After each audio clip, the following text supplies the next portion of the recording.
jack it in.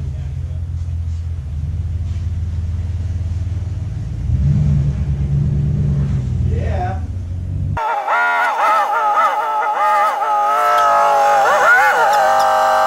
My quick jack's a little on the anemic side. It's not going to pick up this big hog, so we'll probably just get the old trusty floor jack out and slam some deadly jack stands underneath it.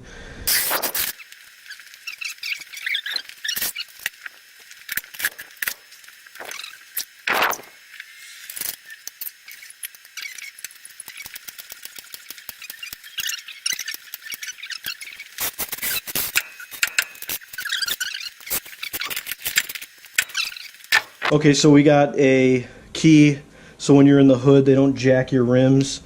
Ram uses the same 22 mil for everything, so that's convenient.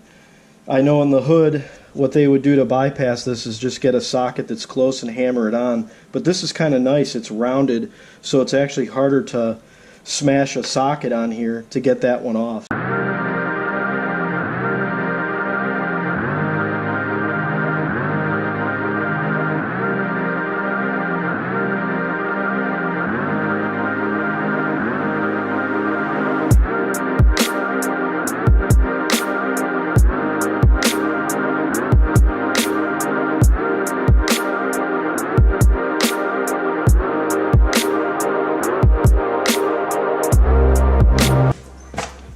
And then these things, they just put on for the manufacturing process. Helps them. Washers. It just helps them speed the rotor back on, or you know, when the thing's going through the assembly process.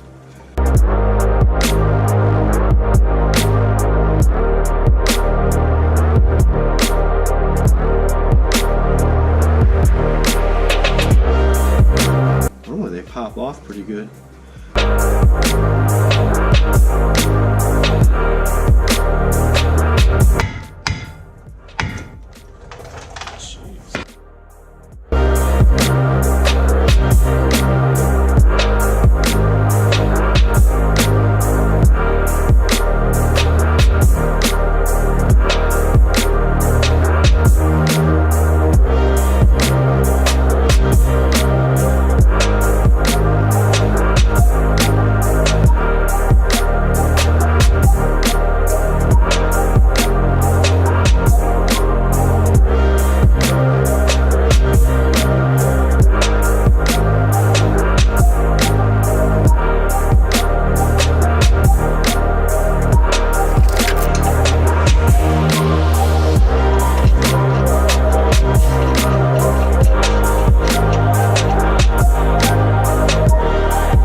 Alright, so a little highlights here.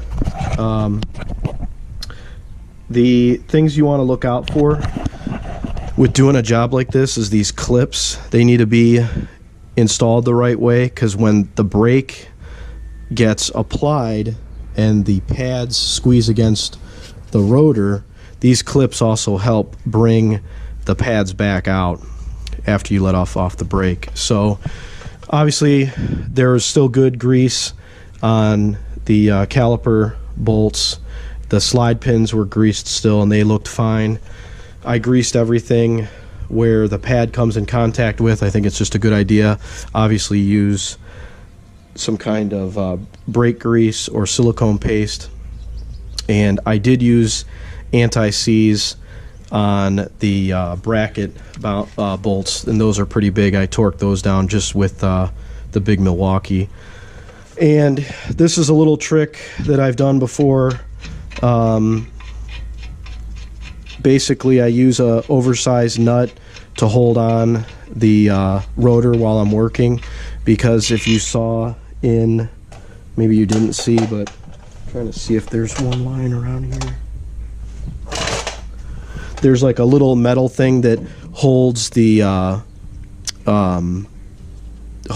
rotor on. Obviously, once you put your wheel on and torque the wheel, this won't move. But before I put the wheel on, I'm gonna hit this with just a little bit of grease as well on the lip. But I also did file with emery cloth, cleaned up the face of the rotor there, and scraped it as well, because you want this to be clean, because before I'm sure you saw me bashing on these to get them off, and it was because it's tapered and there was a little bit of rust.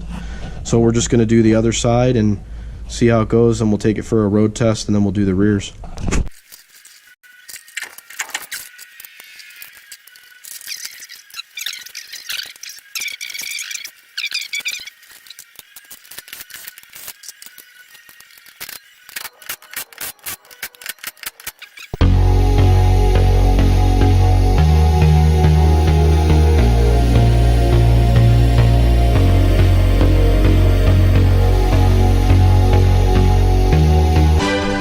Okay, pro tip, I don't know if you can really see this because, oh yeah, okay.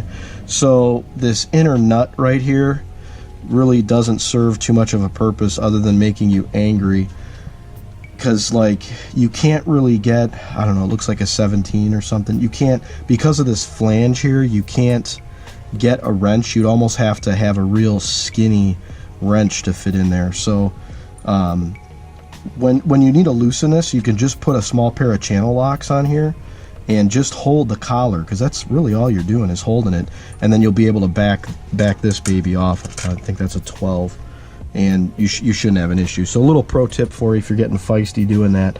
Like I said, you just got to hold on to that collar there.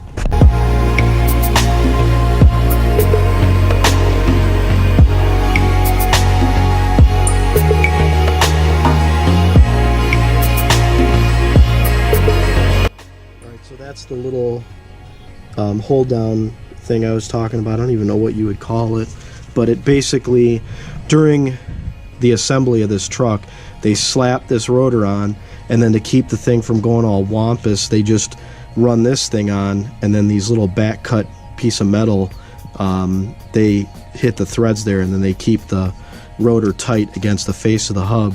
So I mean, there's no point in reusing them.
I use this piece of I want to say this is bed frame.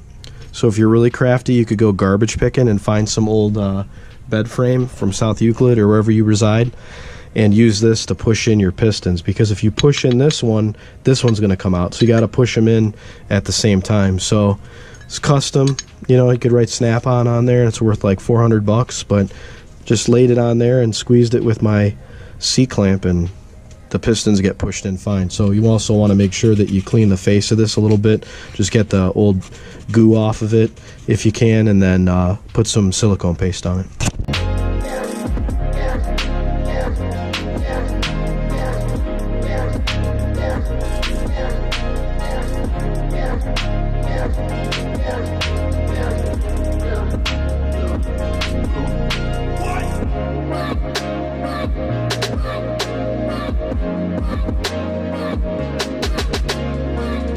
All right, so we got Rostov's truck back on the ground. One thing that you absolutely cannot forget is to get in here and pump your brakes up until the pedal gets good and hard, because you know, you push those pistons back, you want to fill them back up. So we got a good firm pedal, and now we're going to road test it.